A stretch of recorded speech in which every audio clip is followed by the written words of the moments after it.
What's up? Welcome back to Nowstalgia. Dave here with a review of ScHoolboy Q's sixth album, Blue Lips. Groovy Q is back with his first album since 2019. It's been almost 5 years. And honestly, thinking about ScHoolboy Q now really dates me. Thinking about how long I've been listening to ScHoolboy Q, how long I've been a huge fan of ScHoolboy Q.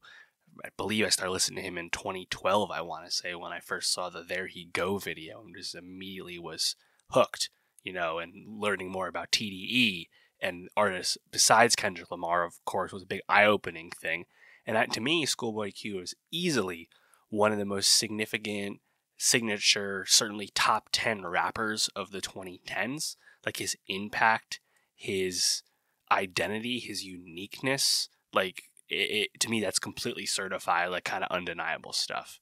And we've been waiting for Q to return. ScHoolboy Q famously has become a dad. He's been a dad for some time. He also is no longer, a gangster on Hoover Street. He is a rich man. He likes to talk about that and talk about how lucky he is that how successful he has become. So getting a new record from Q, especially coming off the last album, Crash Talk, which was certainly his least successful album, his most commercial, but just kind of least introspective, the least going on under the hood of any of his albums. Getting the follow-up to that, I was very much anticipating that. And I am happy to say that ScHoolboy Q's Blue Lips is a huge return to form for Q. This is an excellent rap album. It's also an excellent ScHoolboy Q album. If you've been a fan of Q as long as I have, or even if you discovered him recently, this is what we want from Q. He is such a unique talent with his ability to switch up his flow, switch up his inflection, his tone, his persona on the mic. Now he's really giving us the gangster, the reluctant gangster, the father. There's so many identities to ScHoolboy Q on the mic, and he just is able to rap so excellently, expertly with his various flows, with his ability to find different pockets. And the production on this album, like many great Q albums of the past, quite layered. A lot of jazzy vibes to this one. There are some bangers on this album, also some great storytelling moments. To me, this is everything you want from a Q record. And I think track 3, Thank God For Me, man, that is a banger. That, to me, is probably one of the best Q songs he's ever made. Like, that's going to go up there when it's all said and done. Blue Lips, I'm so happy how good it is. I'm so happy Q is back. And this is probably almost assuredly going to be like a top 10 rap album of 2024. I'm very confident in saying that. Kind of going through the track list here, I think track 2, Pop, really stands out. This is definitely banger Q featuring Rico Nasty. Beat switch up here, the bass drops in. I think Q's flow, nothing special in the beginning, but when the switch up happens, the flow gets a lot better. It's a lot tighter. And Rico's really able to meet the energy on this beat. Lyrically, some of it doesn't wow me. The pop repetitive stuff is whatever. But once Rico actually gets into the verses, it fits right in. I think it's pretty fun. Track 3, Thank God For Me. Again, I think this is probably going to be a Pantheon Q song, like a top whatever Q song. This is excellent. So fire. Violins dropping in on the beat. The switch up gets even smoother with a newer flow from Q. A line I loved, I got a bucket at home, still mine. Of course, we all remember ScHoolboy Q's signature bucket hat back in the day. Yeah, I mean, that's the easy song to revisit right now. Thank God For Me. I think it's absolutely excellent. But track 4, Blue Slides, also awesome. Assumingly a reference to Q's late friend Mac Miller and his debut album Blue Slide Park. Of course, a lyric on this song, lost a homie to the drugs. We know who that is. Slower song. You got the piano in there, you got the strings, but Q kind of talking about storytelling and talking about seeing his friend die, seeing how that affected other people, and realizing he needed to make changes in his own life. I think it's a great storytelling song, but also sounds great. It goes. It's fun to listen to. You're in 101, one of the lead singles. That's just a banger, classic Q banger. Sounds great.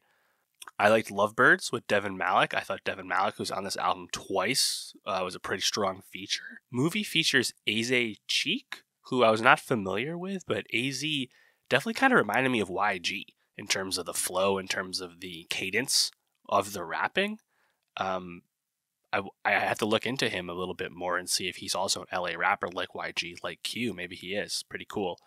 The next song, Cooties, another huge highlight.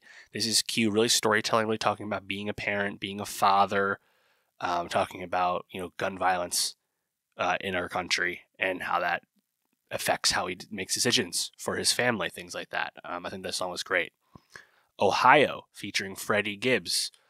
Just a standard Q banger, really good, fun switch up again. The tempo really picks up, and once that switch up happens, Gibbs I think really fits right at home on the Schoolboy Q song. Makes an academics diss very openly on the track, but I think Q can hang with someone like Gibbs, absolutely. And I think it feels like Gibbs doing a Q song, not Q doing a Gibbs song, which is what you want. Foe features Absol. Of course, I love anytime the Black Hippie guys reunite. It's pretty infrequent these days, of course, especially with Kendrick having long since left TDE to form PG Lang several years ago at this point. But to get Solo and Q together, again, Solo also not super active as a rapper, really fun. I think that one is great. Lost Times stood out to me production-wise for the horns. Q mentioned he wrote this song back in 2021. I thought that was great. Germany 86, again, kind of a more meditative Q from a lyrical standpoint. I think that one was good. Time Killers, I think this one is a big banger for sure. Really feels like a classic Q song because like the multiple voices you hear on this, like the kind of echoing and the dubbing and the doubling of vocals and stuff, really cool. Love this one. Pig Feet featuring Childish Major is certainly a banger. Certainly aggressive, as you can probably imagine from a title like that. Childish Major, by the way, not a name I've seen in a little bit. Cool to hear him again as both a rapper and a producer that he is. And the last song, Smile, it's a quick one, but Q kind of getting a bit more groovier, in general, a lot of the songs sprinkle in some, jazz influence, whether that's horns or whether that's like full on like jazz rap style production. But yeah, I mean, to me, like I said before, Schoolboy Q is just such a singular artist for how he sounds. Like no one sounds like him. He can never mistake Q for anyone else.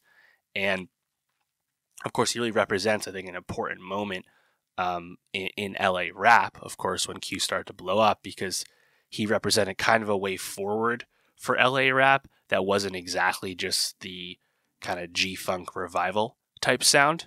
And of course, we know how vibrant and vast LA hip hop is and continues to be post Schoolboy Q's debut.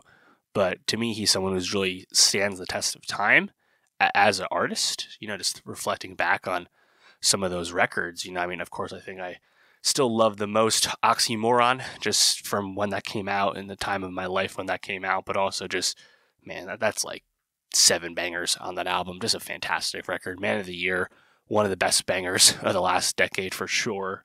A lot of people are very partial to Blank Face for its darker switch and its production and whatnot. And of course, Q getting incredibly introspective on that record. And yeah, I mean, now he's the signature rapper on Top Dog Entertainment with Kendrick having left. And even though SZA has surpassed Q from a commercial standpoint, from a mainstream standpoint, it's great that Q is back. And I'm hoping the next album is an almost 5-year wait. Once again, I would love Black Hippie to reunite and do something. It just doesn't feel like that's anywhere close, with Kendrick having left TDE. But who knows? Maybe J-Rock will have an album for us soon and Q could be on that. I'm going to cross my fingers and hope. Sounds like J-Rock's got an album coming soon. It's been a long wait for him as well. I believe his last album was 2018, right? It's been a minute. Along those lines, I would love frequent Q collaborator A$AP Rocky. I believe they've made 5 songs together, some amazing records. It's been 2018 was the last time we got a Rocky album. I'll take any opportunity I get. A$AP Rocky, please drop the album. He's married, he's got kids, doing fashion stuff. We know. Rocky, just drop the record, please. We need it. And hopefully Q's on there. We'll see. But let me know, how'd you feel about Schoolboy Q's Blue Lips? Were you as pleased with it as I am? Are you a big Schoolboy Q fan? Let me know. What do you like most about him? And for more rap reviews, more music reviews, subscribe, and I'll see you next time.